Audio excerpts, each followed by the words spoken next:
সূরা আল মুদ্দাসসির। বিসমিল্লাহির রহমানির রহিম। রহমান রহিম আল্লাহ তাআলার নামে। হে কম্বল আবৃত মুহাম্মদ, কম্বল ছেড়ে ওঠো এবং মানুষদের পরকালের আযাব সম্পর্কে সাবধান করো।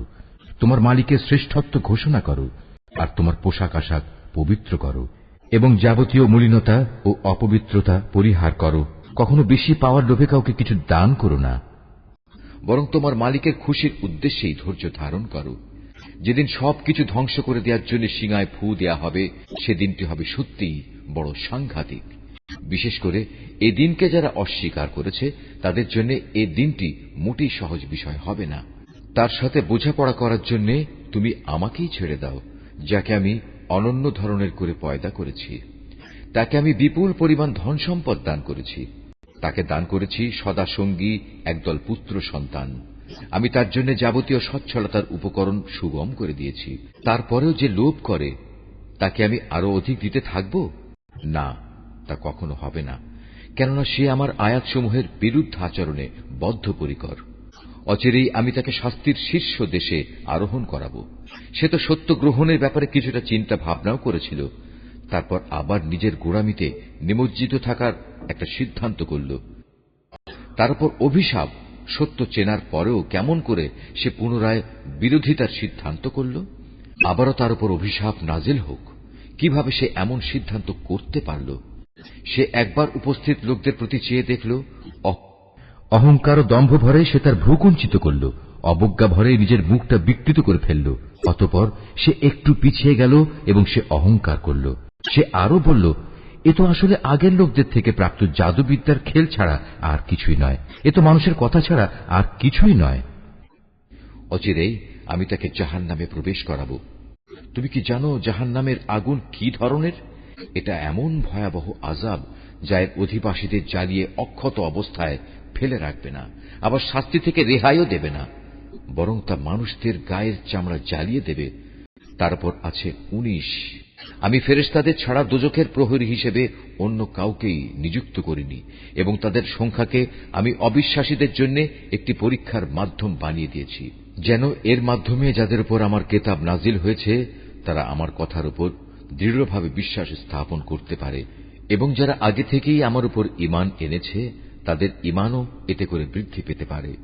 সর্বোপরি এর ফলে আহলে কিতাব এবং মুমিনরাও যেন কোন রকম সন্দেহে নিমজ্জিত না হতে পারে। অবশ্য যাদের মনে সন্দেহের ব্যাধি রয়েছে, এর ফলে তারা এবং সত্য প্রত্যাখ্যানকারী ব্যক্তিরা বলবে, এ অভিনব উক্তি দ্বারা আল্লাহ তাআলা কি বুঝাতে চান? মূলত এভাবেই আল্লাহ তাআলা যাকে চান তাকে গোমরাহ করেন, আবার একইভাবে তিনি যাকে চান তাকে সঠিক পথে পরিচালিত করেন। তোমার মালিকের বিশাল বাহিনী সম্পর্কে আসলে তিনি ছাড়া আর কেউই জানে না, আর দোজখের বর্ণনা এ তো শুধু মানুষদের উপদেশের জন্যই। না, তা কখনো নয়। আমি চাঁদের শপথ করে বলছি, আরো শপথ করছি রাতের, যখন তার অবসান হতে থাকে। শপথ করছি প্রভাতকালের, যখন তা দিনের আলোয় উদ্ভাসিত হয়। নিঃসন্দেহে তা হবে মানুষের জন্য কঠিনতম বিপদসমূহের মধ্যে একটি বিপদ। মানুষের জন্য তা হবে ভয় প্রদানকারী।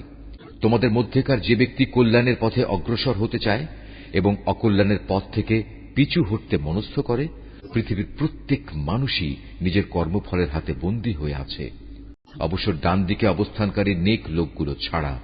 তারা অবস্থান করবে চিরস্থায়ী জান্নাতে। সেদিন তারা পরস্পরকে জিজ্ঞেস করবে জাহান্নামে নিক্ষিপ্ত পাপিষ্ঠদের সম্পর্কে। তারা বলবে, হে জাহান্নামের অধিবাসীরা, তোমাদের আজ কিসে এ ভয়াবহ আযাবে উপনীত করেছে? তারা বলবে, আমরা নামাজীদের দলে শামিল ছিলাম না, ক্ষুধার্ত ও অভাবী ব্যক্তিদের আমরা খাবার দিতাম না। সত্যের বিরুদ্ধে যারা অন্যায় অমূলক আলোচনায় উদ্যত হতো আমরা তাদের সাথে যোগ দিতাম। সর্বোপরি আমরা আখিরাতকেও মিথ্যা প্রতিপন্ন করতাম, এমনকি চূড়ান্ত সত্য মৃত্যু একদিন আমাদের কাছে হাজির হয়ে গেল।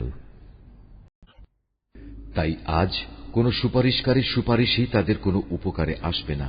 বলতে পারো, এদের কি হয়েছে? এরা এ সত্যনিষ্ঠ বাণী থেকে মুখ ফিরিয়ে নিচ্ছে কেন? অবস্থা দৃষ্টে মনে হয় এরা যেন বনের কতিপয় পলায়নরত ভীত ও সন্ত্রস্ত গাধা।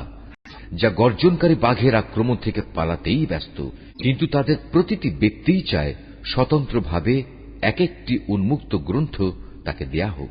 এটা কখনো সম্ভব নয়। আসলে এ লোকেরা শেষ বিচারের দিনক্ষণকে মোটেই ভয় করে না। না, কখনো তা অবজ্ঞার বিষয় নয়, এটি একটি নসিহত মাত্র।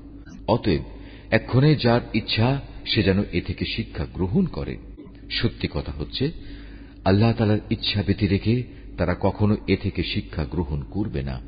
একমাত্র তিনি ভয় করার যোগ্য এবং একমাত্র তিনিই হচ্ছেন ক্ষমার মালিক।